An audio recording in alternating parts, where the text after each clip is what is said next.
Hey, this is Zach Log the Great, and I am here tonight with Chris Hello. and Nate We keep it in alphabetical order. and Zach Log. So, that's the third. Um, we might be joined by a fourth person later. I'm hoping so, but he was not here yet, so we got running. Um, and we are joined here together tonight to discuss C.S. Lewis's poem Dragon Slayer. So, and initial comments before I get one of you. Um, One thing I actually picked this one out of the book of C.S. Lewis's poems first, but it was next to The Dragon Speaks, which I didn't like as much, and I wouldn't have picked separately. But it was since they were next to each other, it seemed appropriate to do both, and I thought I would do The Dragon Speaks first, and having memorized and performed and done the talk on that one, I kind of suspect I might have actually had more to say on The Dragon Speaks than on Dragon Slayer. But having said that, Nate, what did you think? I think the most interesting part of Dragon Slayer is going to be what's unspoken and comes after. Okay. Well, it Uh, seems to me that by, conquering the dragon and eating its heart, he has absorbed its power and immortality. And he will come to find out, despite the triumphant tone at the end of the poem, he's going to come to find out that life as a superhuman immortal monster is not going to be good. oh well. That is one way to read what happened. I did not take it that way. And in fact, what's his especially since this is C.S. Lewis in what's the book? Voyage of the Dawn Treader. They do have a human character who begin, um, but he doesn't do so by defeating one. Um, he becomes a dragon. He becomes a dragon by basically he sleeps on a dragon's hoard, and he assumes the attitude, the possessiveness, the greediness, the disregard for others of a dragon, and he becomes a dragon that way. I did not read it that way, but that's a Well, he doesn't possibility. become a dragon. It doesn't change his form. He's still a humanoid, but he's got the fire inside of him, and he has been fully rejuvenated. And he yells it out. He's like, I arise. Resurgam. And then he's like, he's got all this strength and power, and his body burns with heat enough to wither the grass where he steps. But that's like I said, that's cool for now. And you're gonna conquer the world before you, and tame Leviathan and defeat Pan's hordes. But once you're done doing all that, what are you gonna do? You're gonna watch everybody you love wither and die, and become more and more detached from a society that shuns you.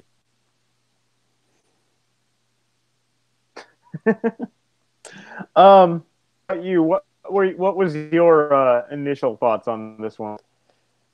So the way that I took it was more that like his boasting is sort of an adrenaline rush because he has one, so he's feeling pretty great about that.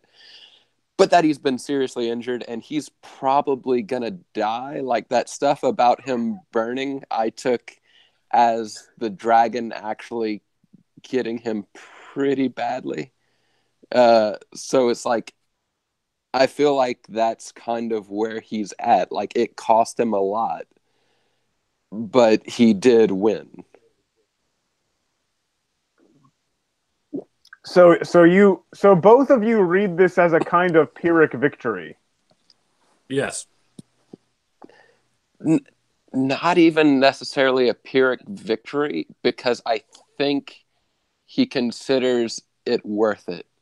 I mean, for one man versus a dragon, like, even if you die slaying the dragon, you've still slayed a dragon. You know what Pyrrhic means, Pyrrhic in that context, right? Yes, Sure, he but does. I feel like it's more of a sacrifice.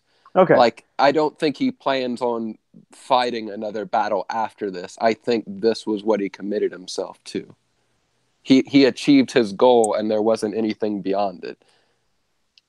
I I guess I'm the only one here who reads this, who has an entirely positive reading on the outcome, um, and I guess I might, because on like I took, you know uh he kills the dragon, he carves out the dragon's heart, and he eats it, and like this power floods him.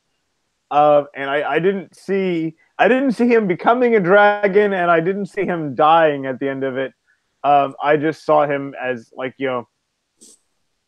taking the power of that thing which would have destroyed him and becoming I don't know what you say about it. Taking the power of that thing that would have destroyed him and taking that power as his own. Um, and it's what was it's kind of interesting to me because I kind of read it as, and this may be partly influenced by the other C.S. Lewis things I've read, because it reminds me a little bit of, have either of you read Out of the Silent Planet? I have not. No. Um, yeah, and on that one, it takes place on Mars, which has like at least three different intelligent species of Martians. They are like morally, it's a unfallen world. Like it basically has experienced catastrophes, and it's kind of interesting because like I said, it's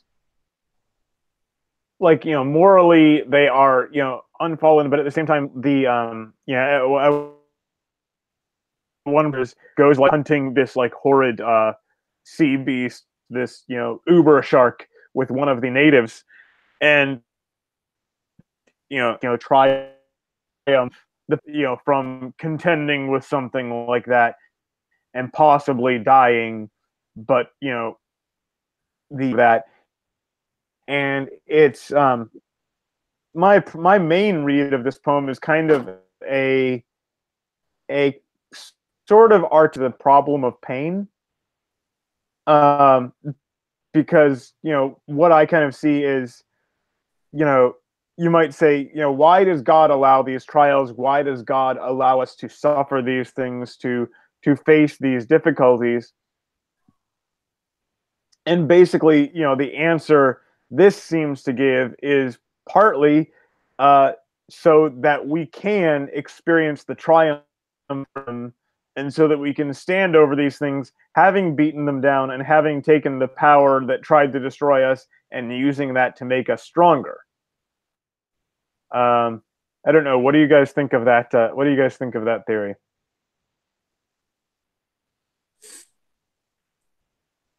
Hmm.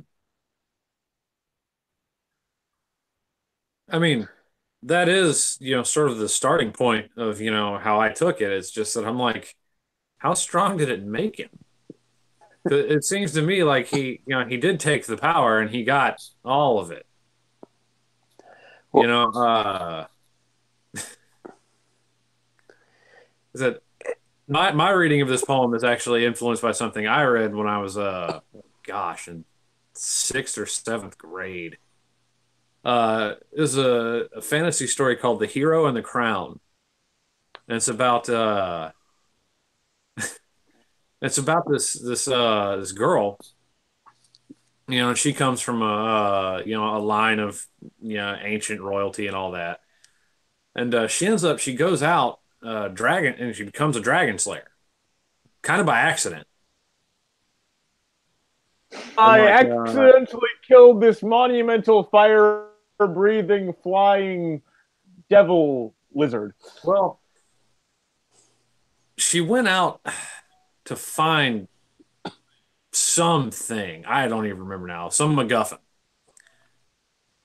And in the end, she had run up across a dragon, and she had met up with a mage and learned like some really basic magic. Then like she started hunting down like little minor drakes and stuff, and realized that, hey, all right, this is actually a pretty sweet gig. I get to do something useful and exciting and all that. Well, then she ends up running down against actually a major dragon and like barely lives. Like she manages to kill the thing by dint of like a magic sword and like a just barely good enough flame-proof salve potion. And so the wizard guy that she had been taught by like finds her and like dunks her in this lake of immortality. So now like she's got like this expansive life in front of her and she doesn't know how to cope.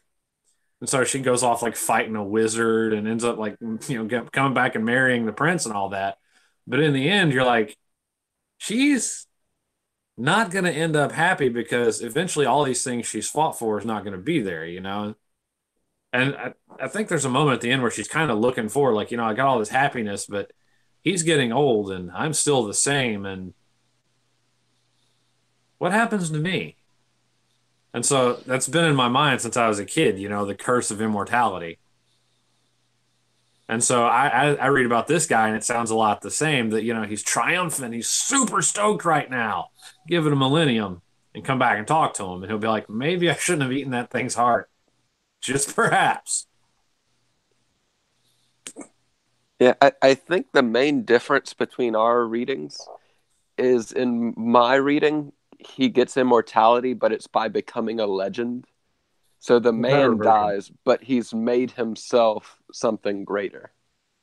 What's That's a the totally valid reading. quote? I don't want to work. I want to achieve immortality through not dying.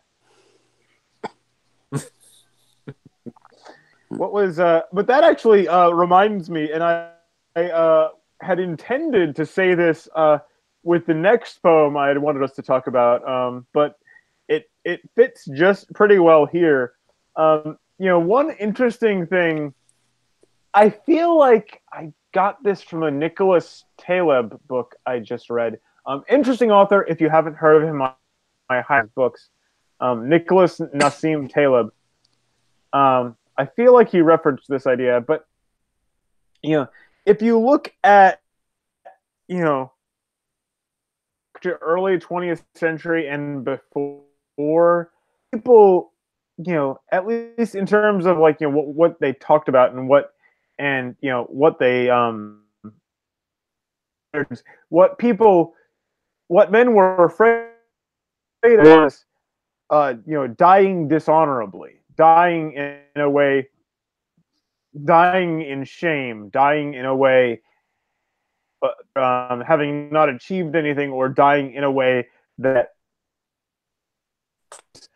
themselves, their family, that doesn't live up to the standards of their ancestors, and so dying dishonorably. And today, to see more is people just afraid of dying. Period. And the problem with that is, like, you might fail at it, but you can try. There are things you can do to die dishonorably. Like that's a valid thing to worry about because that's something you can do something about. But die. And so like it's like having that shift in the that shift in values seems like a very negative direction. Well, yeah, but it's what happens when you stop believing that, there's any reward for those who live honorably. I mean, we wrap back to this a lot in our discussions, in that, when we see this kind of loss of gallantry, and, Frank, just, the daring do, it's because you get one life on this earth. And if there's nothing after the life on this earth, then you must very jealously and almost psychotically guard your life on this earth, because after that you return to the great celestial nothing, and you're done. Your atoms will one day be in What? another person, but you will never exist again, and there is nothing waiting for you after.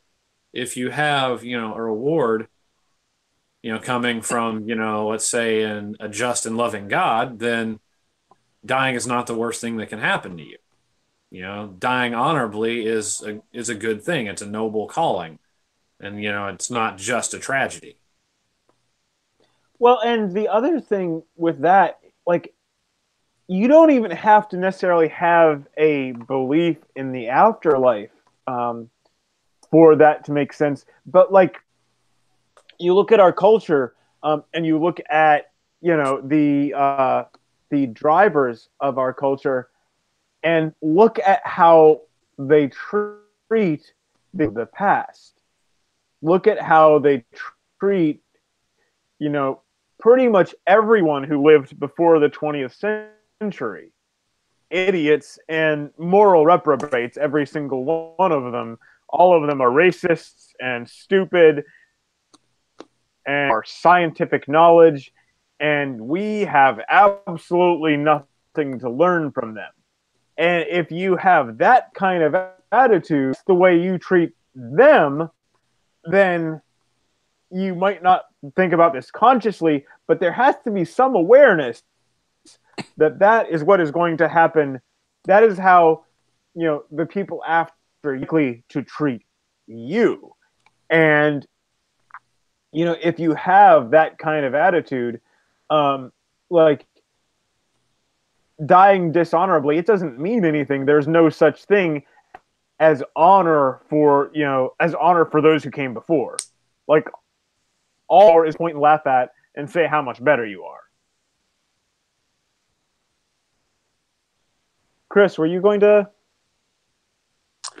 Well, to kind of touch on that stuff, like especially kind of what Nate said about the like having an afterlife to look forward to and that sort of stuff. Like, I like for like science news and stuff. I listen to like Skeptic's Guide to the Universe, and I like following that sort of stuff. And they are pretty much all atheist or agnostic. And I have seen and like heard a lot of these people talk about death in ways that I think we would consider healthy. But at the same time, it took a lot of effort and a lot of soul searching for them, a lot of being very conscious about their own thoughts on the subject. That is something that I think religion kind of has built in, that's not lost on people that don't have religion. They just have to work a lot harder for it. Oh, yeah. But I'm not one gonna thing, paint with that broad a brush and say that, no unbeliever can be an honorable person, because that's right, patently false. There are a lot of said. I mean, I right, serve with a lot of people who, they don't have faith, but they're still really, said, they're honorable, straight up good people. You right. know, But the one thing that seems to be kind of common throughout all of it, though, is attaching yourself to a larger cause.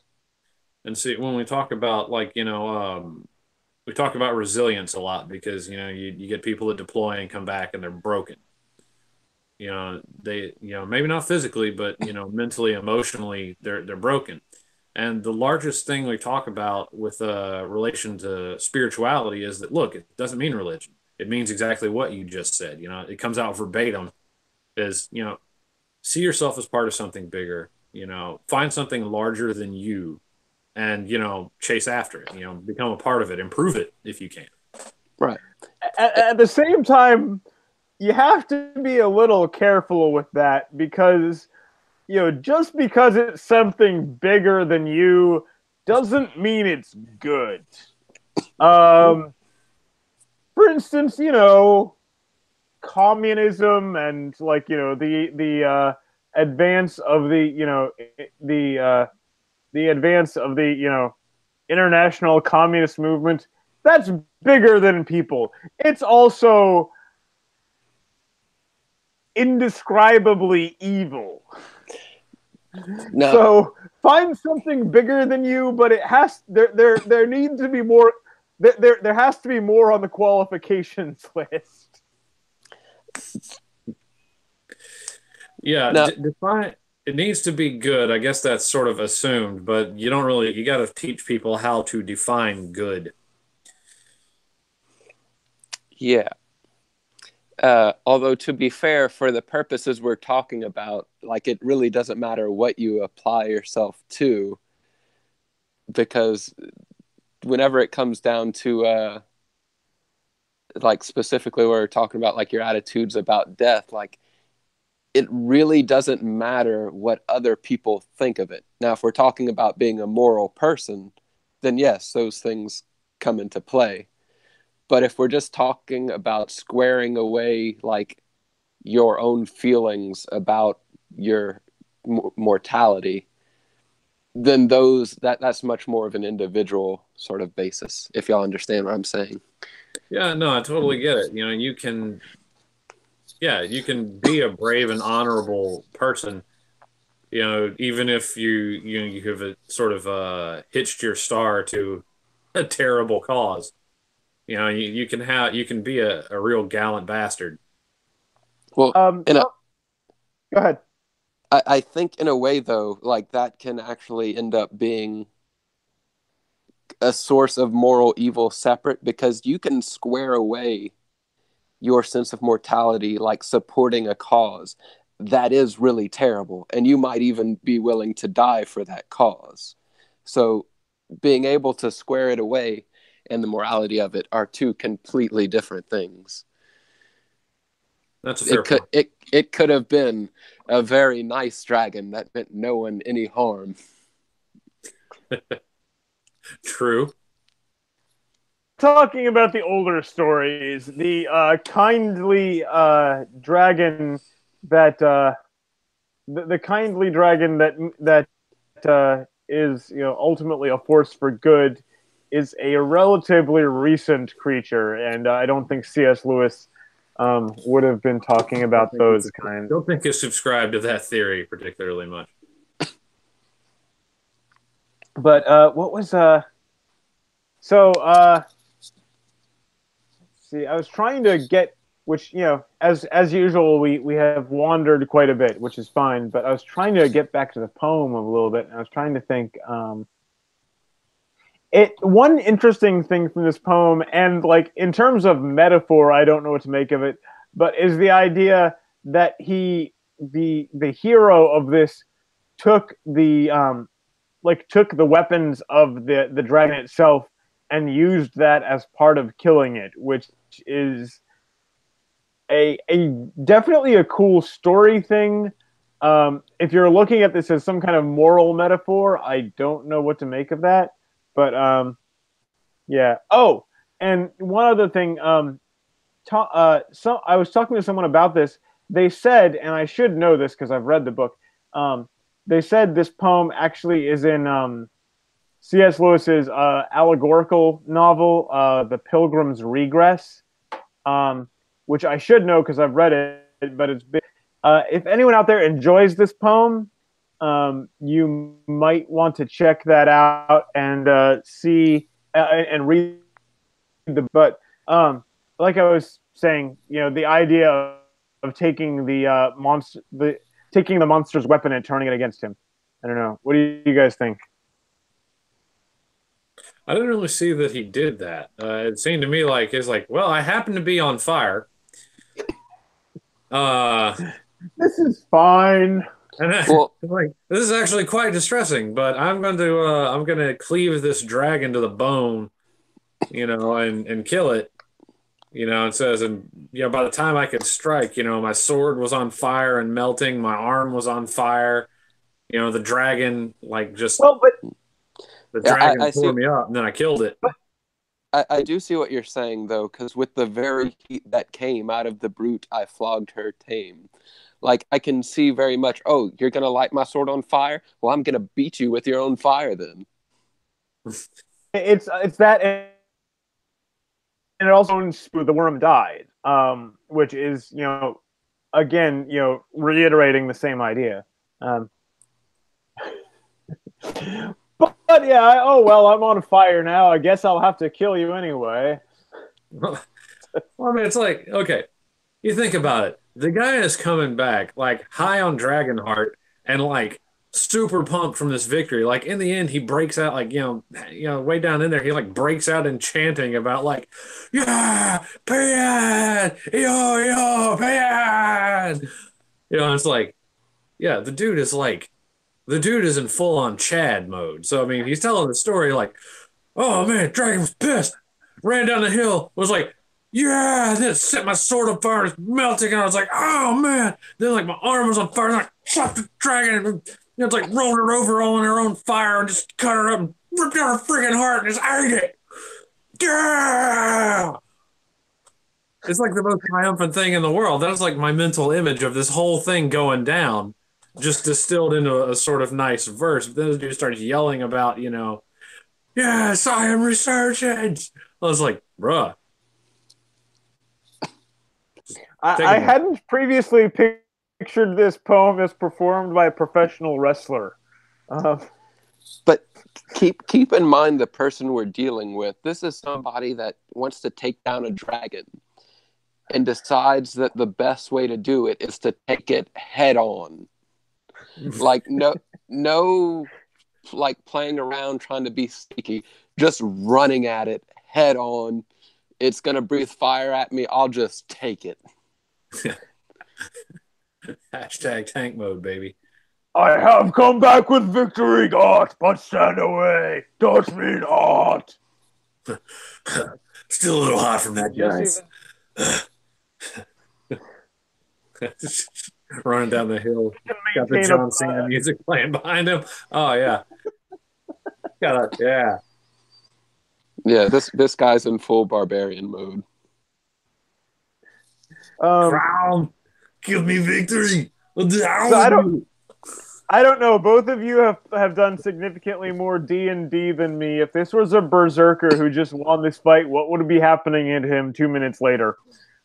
This, absolutely this, straight So up. I actually have a dragonborn barbarian that managed to take three direct fireballs. Everybody else in the party was down, and he barely got to half health because of all of his bonuses. It was pretty Y'all nice. I suck. saved the day. Well, time for Chad the Dragonborn to do this then. But but yeah, like that's basically how it comes across. This guy is so tough when there's a dragon that needs to be taken down. He just charges in head on. He's not scared of this thing. So I can kind of see himself like yeah, he's bragging there, but he was bragging beforehand. He was building himself up. Like he's, oh yeah, I can do this. I got this. You're going down, dragon. I just realized I was about to ask if if you guys think this was the same dragon that we heard from in The Dragon Speaks, because that's the same writer. But I realized it's not. It can't be. Do either of you know why? I think this Female. one's female and the other one was male, right? Yep. Right. Unless The we got other this lesbian dragons. Because the only one we get the dragon speak dragon from Inference, he talks about a wife. But he never comes out and says, I'm a dude. yes, but this was before It was before both all of these that, were so I written mean you well can before safely assume anyone had male. even imagined the idea of homosexual. So I think that pretty well cements it. Was